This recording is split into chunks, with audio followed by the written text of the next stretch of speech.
Good morning, everyone. Hope you're all well. We're going to cover two really interesting topics today. Well, one of them's really interesting and one of them's frightening. I'm going to look at how do you migrate LVM volumes. Well, that makes sense because that's what we're covering in this particular series. But then I've suddenly gone off at a tangent and said, how do I secure my laptop or my arrays against data loss through theft?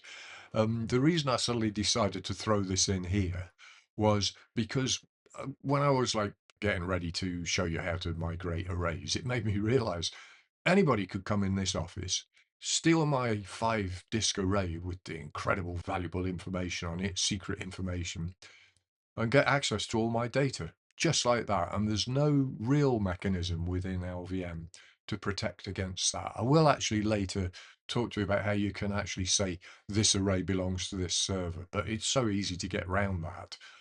It doesn't constitute security at all, really. So that's what Lux is for. It stands for Linux Unified Kernel Security. Uh, who cares? But it's basically a mechanism for encrypting disks, and we're going to cover that and show you how you can protect your disks. But it's quite a big subject, actually, a really good series of rabbit holes, a rabbit warren that you could disappear down if you weren't careful. So we're going to actually talk about what's useful to me in terms of protecting my hardware. Right, so let's start off though by looking at how do I migrate my disks. So here I am on Camaro. Now, what I'm going to do is I'm going to use Tmux to connect to Tempest, which is the machine that we have been working on, okay, for the first 4 sessions that we've done on LVM. But I'm also going to connect to Firebird. Firebird is a new machine that I've installed that we're going to use for this part of the training. So I've created a simple alias called LVM, which will connect me to both servers and log me in. Watch episode 10, I think it was, of my Proxmox virtual environment course, and in there we cover Tmux amongst other things. So if you want to learn Tmux, that's where to start. Okay, right, so we're on our 2 machines and I have bound together the 2 sessions. So what I mean by that is if I type a command, then the same command runs on both screens, all right, which can be very useful. We're going to start off by reminding ourselves what logical volumes are on Tempest, and we're going to see what logical volumes are on Firebird. So let's start off by doing a quick LVS. And what we can see is that on Tempest, we have the situation we were left with at the end of the last session, which is we've got our 10 vol and our 5 vol, and they've got a load of files in them. If you remember, I copied in userlib in there. Now on Firebird, I've created a directory called R5 vol and R10 vol, but there's nothing in them because that's where we're going to mount when we migrate this array across. We can see that we've got our volumes there. That's fine. Now, Firebird belongs to a crook. It belongs to a thief.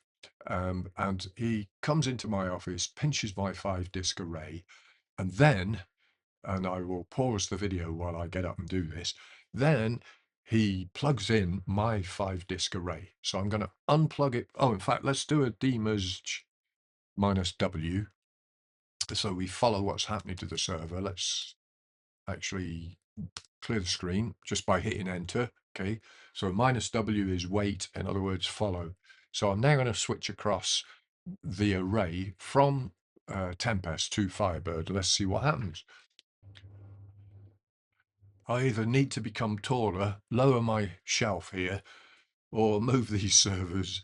Right, so we lost the connection on, let's just make sure, yeah, we lost the drive. You can see USB disconnect, so it's gone on Tempest, and I'm just waiting for it to come back on Firebird. Seems to be taking a long time. Oh, no, there you go. All right, and notice it says attached SCSI disk 5 times. So that's fine. So let's now do a Control C, come out of that, clear the screen, do an LVS again. And okay, remember, I'm a thief. Tempest obviously no longer has those disks, but Firebird has them and appears to be able to see them. So we're going to need to mount them because remember, all right, so I'm the thief and I'm looking at this and oh, there's some volumes there. So let's actually mount them slash R5 vol onto slash R5 vol.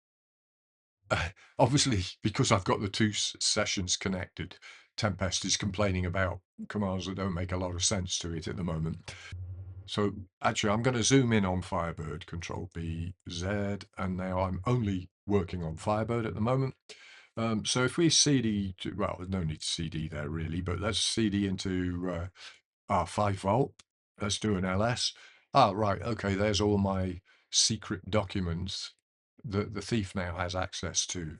And of course, same story for our 10 volt. I've logged out as root. Mount our 10 vol onto our 10 vol, and then do an ls of slash r10 vol. Again, we can see all the secret documents. So that's an absolute bloody disaster.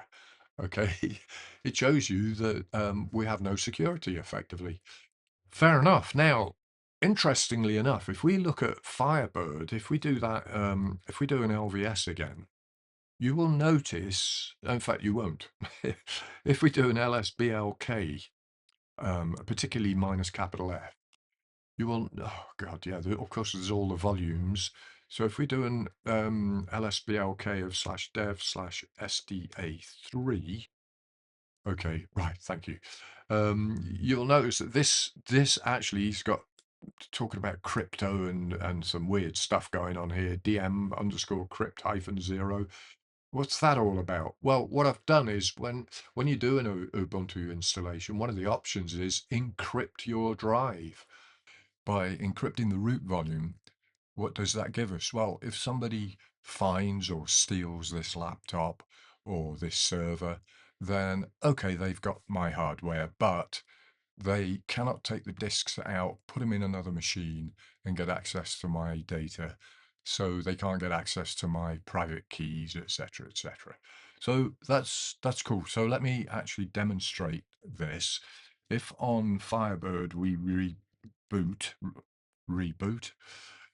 let me nip across to HDMI capture. I'll actually get on the console of Firebird. There we go. And let me reboot Firebird. So there she goes. Let me demonstrate what happens when you encrypt your root volume. Okay, so she's coming up and notice she says, begin. This is very early on in the boot sequence. Begin mounting root file system, running script local-top. Please unlock disk DM crypt 0. Hope you can read that okay. So I'm just putting in my password for opening my root volume. And by the way, this will protect my home directory by default if you just put a default installation, because by default that's on the same volume.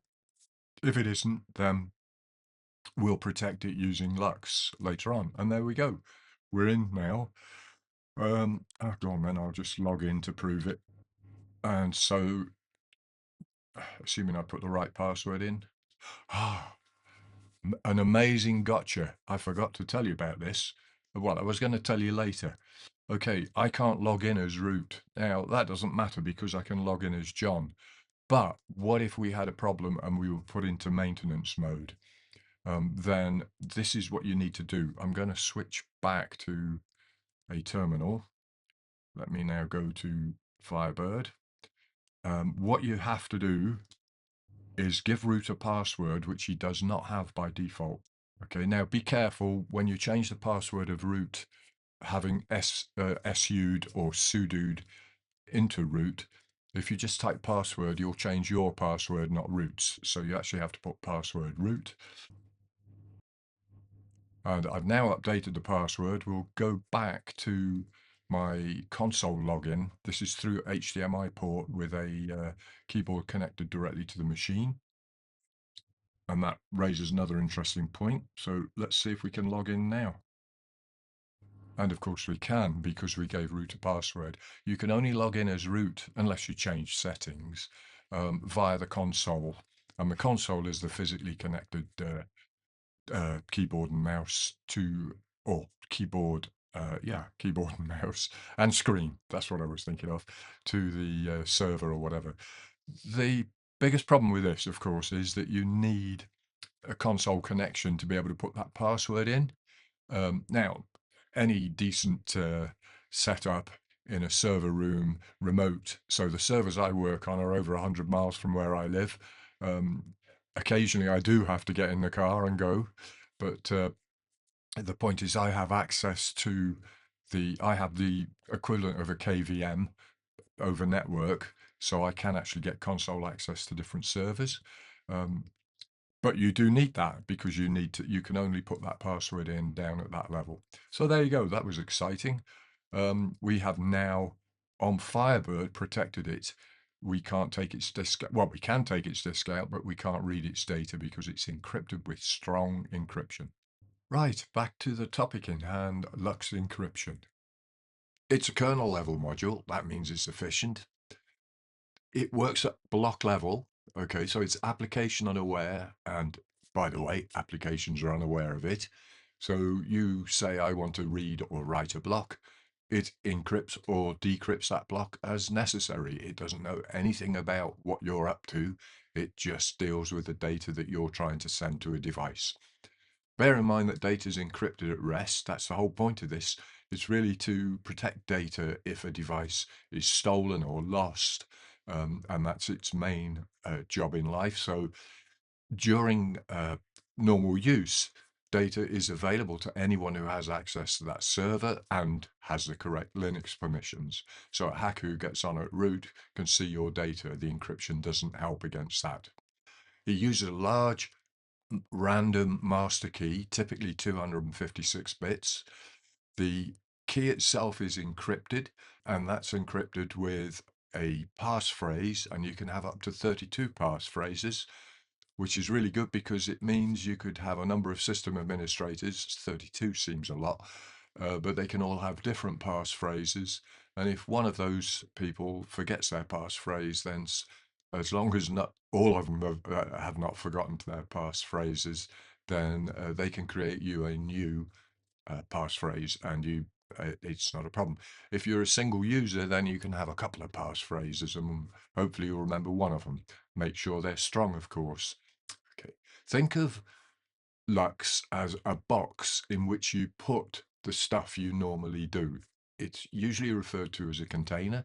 So think of it as a container, and into this container, you make a file system, you copy files, you run applications, and then all the data associated with that activity will be encrypted. And as I said before, applications are actually unaware of Lux. They don't know because it's happening down at kernel level. Let's have a look at a simple example of using a Lux container. We start off by formatting the device with a crypt setup command. Almost all Lux commands are commands within a master command called crypt setup. So we do a crypt setup Lux format /dev/sdb. Same again for SDC. So we have now encapsulated, containerized two physical devices. We only ever do that once, obviously. Every time we reboot this server, we will need to open those devices, and that basically means unlock them. Okay, we can actually set that up to be automatic, but if this was a USB stick, for instance, then every time we plugged it in, we would need to open it, which would of course require one of our passphrases. Once it's open, you then simply use it as if it was not encrypted, as if it was just a regular device. So the example on the bottom of the screen there just shows you making a simple two-way mirror, putting a file system on it, and then mounting it. The only things to point out here, and I've highlighted them in green, is that when you open a device, you give it a logical name. You choose a name. So I've called them DataVG SDP and DataVG SDC. That creates mapped devices by the device manager in /dev/mapper. And those are the devices you must use if you want encryption. If you try to use the original devices, then you will get errors and it will not work. You have to use the virtual devices in /dev/mapper, and that's actually quite important and perhaps one of the more confusing things when you first start using Lux. Let's now actually take a look at our original volumes, our 5 vol and our 10 vol, and let's now recreate them, but this time using encryption. So we start off by discussing what we can do with our existing setup. This is our existing setup. Now, be aware that you cannot encrypt this subsequently because they are RAID volumes. If they were simple devices, there is a crypt setup re-encrypt command that you can use, and you can encrypt uh, an existing simple volume, so a simple disk or whatever. But these are RAID, they consist of multiple volumes, and uh, Lux does not understand Logical Volume Manager. That's not part of its job. So how would we encrypt these volumes? Well, they've got valuable data on them. We need to encrypt them, but we can't using Lux directly. So we need to back them up first. Okay, so you need to back up all the data. I mean, this is why it's best to decide to use Lux early on, not later. So imagine I've backed up all the data. If we do something like a BLK ID, we will see that these disks are in use. So the first thing we need to do is wipe all these disks. And the easiest way of doing that is, first of all, to disassemble all of the volumes. Remember, I've backed them up. This is very important. So the first thing we'll do is a VG remove of data VG. Oh, they're mounted. So they're unmounted. Now we can remove them.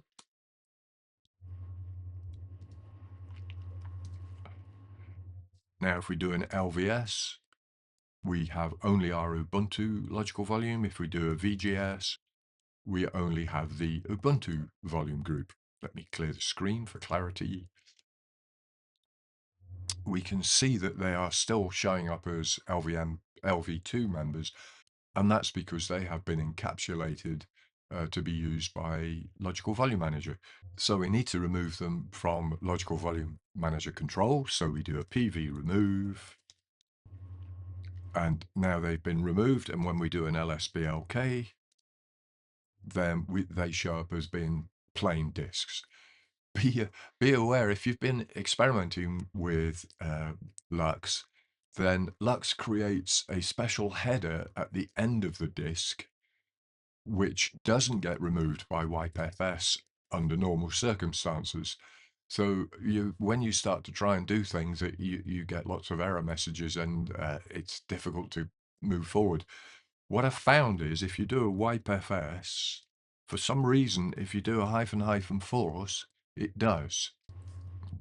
So we will do that because obviously I had been using these disks with Lux just to be on the safe side.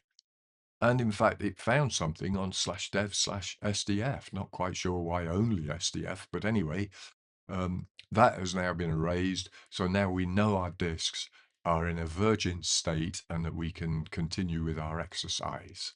So what I've done is created a number of scripts. Again, I don't want you to sit there watching my atrocious typing skills. So let's have a look at what I've created.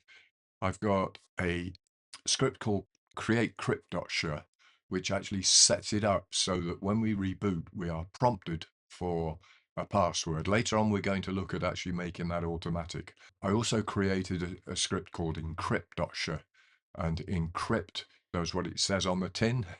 It actually makes these devices Lux containers. It's a very simple script, and it opens them.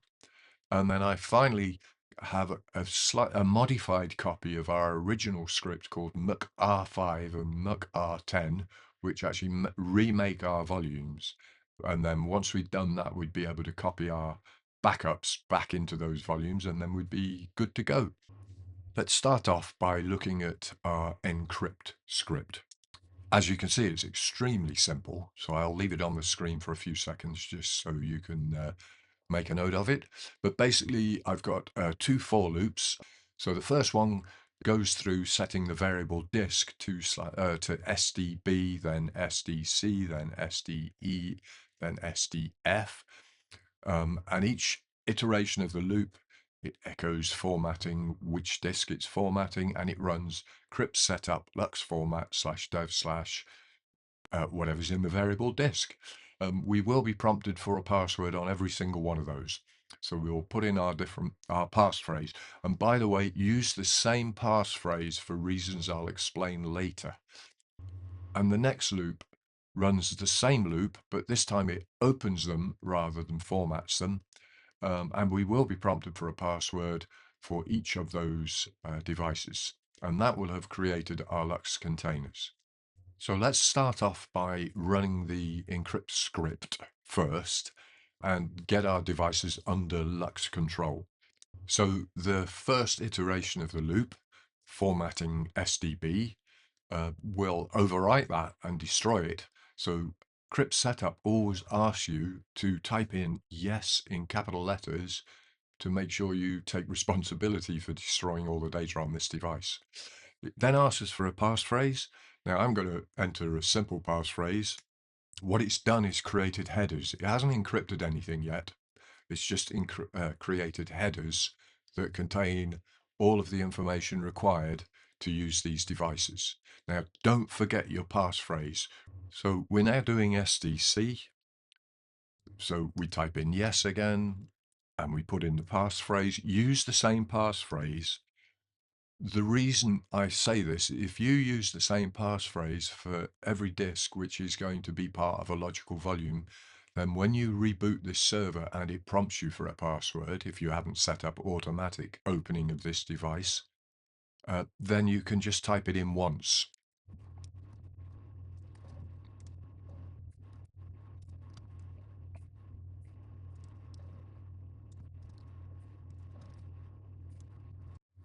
Okay, I will speed that up because it obviously takes a few minutes. But now what we've done is we've created 5 encapsulated Lux containers. And if we do an BLK ID, we can now see those devices there. And if you notice at the end, it says type crypto underscore Lux.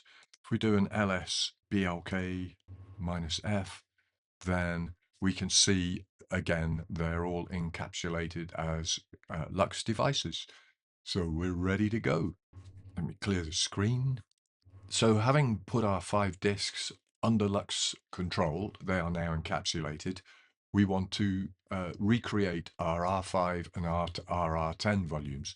So I have created a script called muck-R5-R10, which is very similar to how it was before. The only thing worth really pointing out is that here, where we're doing our VG create, we are not using /dev/sdb and dev SDC, etc.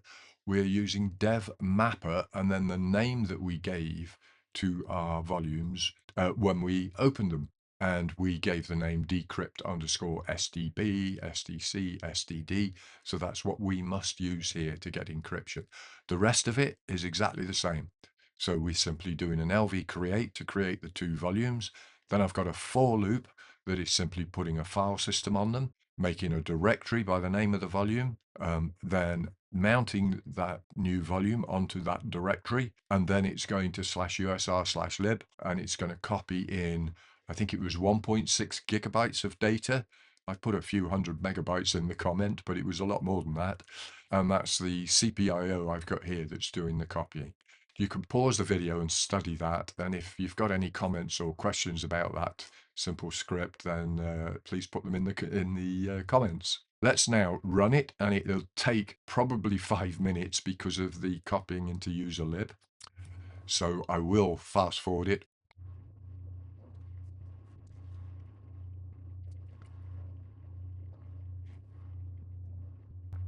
Right, that has completed. Let's have a look in those directories. Our 5 vol, that is a copy of slash user lib, and the same in our 10 vol.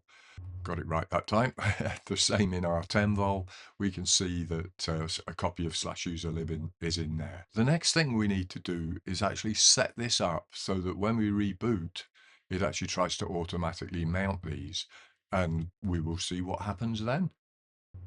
Before we actually set up opening automatically at boot time, it occurred to me there's a couple of things I need to point out, and we actually need to test that this has protected our data. So first thing I'd like to say is don't forget to set a root password, because you're going to be playing with this and you could end up in one of those situations where you end up having to download a copy of Ubuntu Live Server so that you can actually get into your machine for reasons I'll explain in a moment. So make sure you set a root password. Next thing is in etcfs tab. So let me copy that, cat that out for you. Then I've got on both machines, I've got an entry for our 10 volt and our 5 volt. Make sure that you add this keyword, no fail. This is during testing. You know, if you subsequently decide you don't want that setting, that's fine. But during testing, set no fail, because if you don't have no fail set, if anything goes wrong with trying to mount these volumes during boot, then it will go into maintenance mode. If you've got no fail, it will simply continue to boot. The other thing is, don't try an FSCK. That's the final number here. That number says the FSCK pass number, in other words, the order in which you check these disks. Well, you don't want to check it, because what if the check fails? You end up in maintenance mode again. So let's just make it easier for us, for ourselves, by setting these up, and then change them by all means later on, you know, when it becomes a production server, so to speak. Okay, so I'm back on Camaro, by the way, and I'm in Tmux, and we've got a split screen so we can work on both machines. So first of all, let's see what the current state of affairs is by doing an LVS on both machines. Now remember, the Firebird belongs to a crook, all right? But you not only have you set a good strong password on these Lux encrypted disks, you've also made sure that you've actually remembered it by, let's see, by, oh yeah, you've remembered it by putting it on a yellow sticker and making sure that it's in a visible spot. So if anyone comes around to visit you or anything, they can find out what it is. So I've got 123 ASD on a yellow sticky. Hopefully your password's going to be a lot stronger than that, and you're going to save it in a password manager. Or if you need to write it down, you're going to put it in a secure place like a safe or something like that. Fine. So that's the current state of affairs. And what I want to do is steal the disks again and see how we get on with this new disk array. Last time, remember, we got in no problem. So we'll do a demerge, and I will now do what I did last time, swap the cables over, which is a bit of a trauma, and I'll be back in a second. SDB, SDC, etc. have turned up on Firebird, so that's good news. Let's clear the screen. In fact, let me focus on Firebird, and let's do an LVS. Oh, well, that's good. We've still got our Ubuntu group, and notice the volumes haven't appeared this time. Last time they appeared automatically. If this guy presumably is reasonably familiar with disks and arrays and Linux generally, so probably the first thing he'd do is a block ID, see what he can see.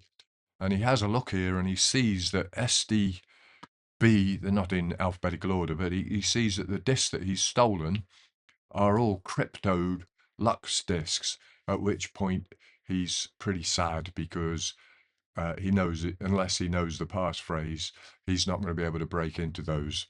So that your data is now secure. So that's excellent. Next thing I want to do, let's now pretend that I'm actually not a crook after all. So, oh, in fact, I still want to be on Firebird. Let's actually open these volumes on Firebird. So this is a different machine. Now, to make this a little bit easier, again, I've got a simple script called open something or other. And all that is a for loop, and it goes around running crypt setup, open disk, and then it generates a virtual name that will appear in /dev/mapper decrypt underscore original name. So let's run that. I'll probably fast forward.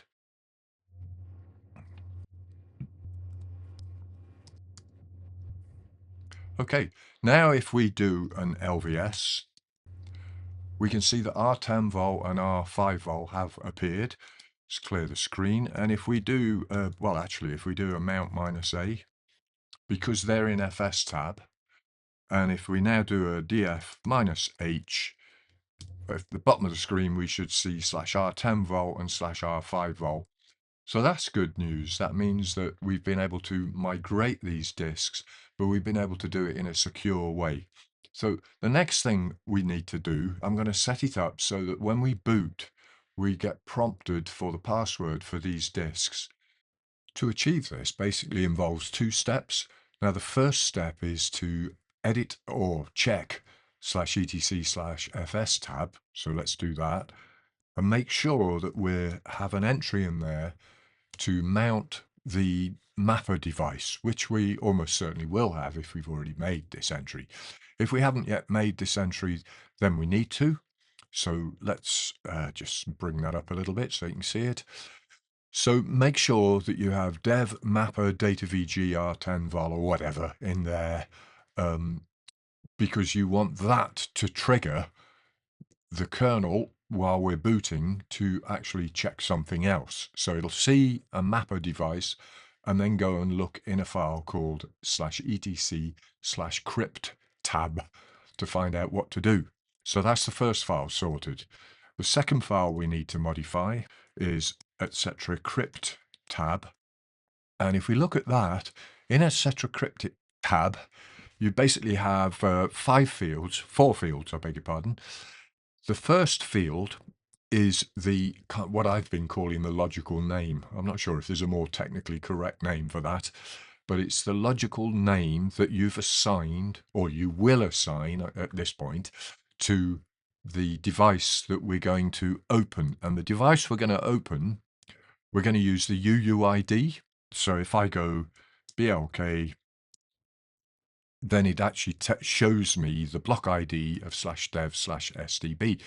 This is the universally unique ID, and that will always stay the same for that particular physical disk. The third field can actually have the name of a file that contains passwords, or yeah, a passphrase, I should say. That you can use, but I would be careful doing that because you're putting a passphrase, I don't care how complex it is, you're putting a passphrase into a plain text or a clear text file unless you encrypt the root volume, because if you've encrypted the root volume, then unless someone could get access to the root volume, they cannot see that file. But nonetheless, be very wary about using a key file, in my opinion.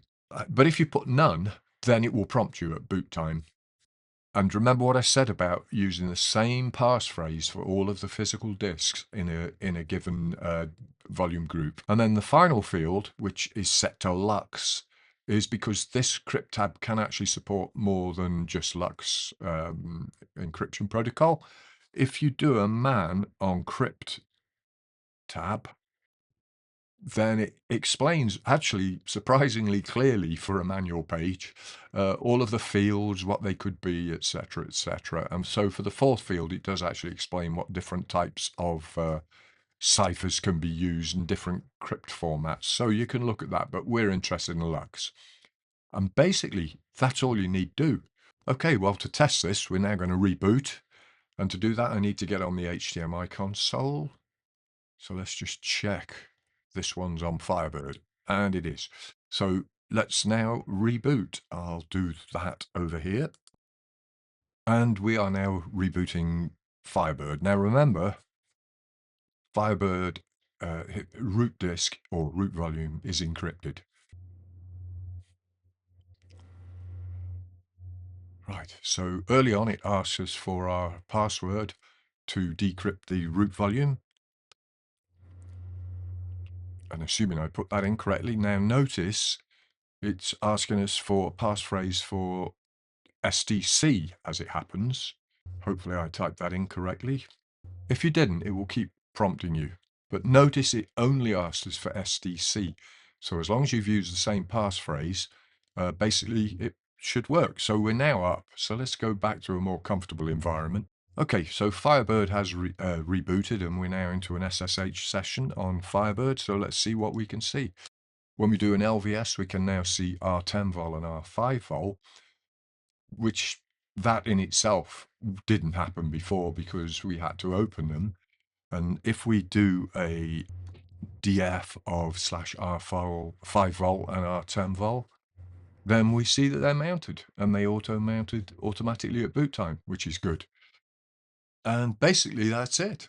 I hope you found it interesting and that you will find it useful in the future. I'd be really interested in your opinions on some of the topics we covered, particularly the encryption of the root volume. My personal opinion is that it's less useful on a server because server downtime is a big issue with most servers. Whereas on a laptop, I almost think it's mandatory. If you leave your laptop on a train or you have it stolen or lose it somehow, then okay, you put it down to lost hardware. At least you haven't lost your data. So if you run Linux of any flavor on your laptop, then I would seriously consider that. So comments, please, not on a postcard, underneath. And please do subscribe and like, thank you.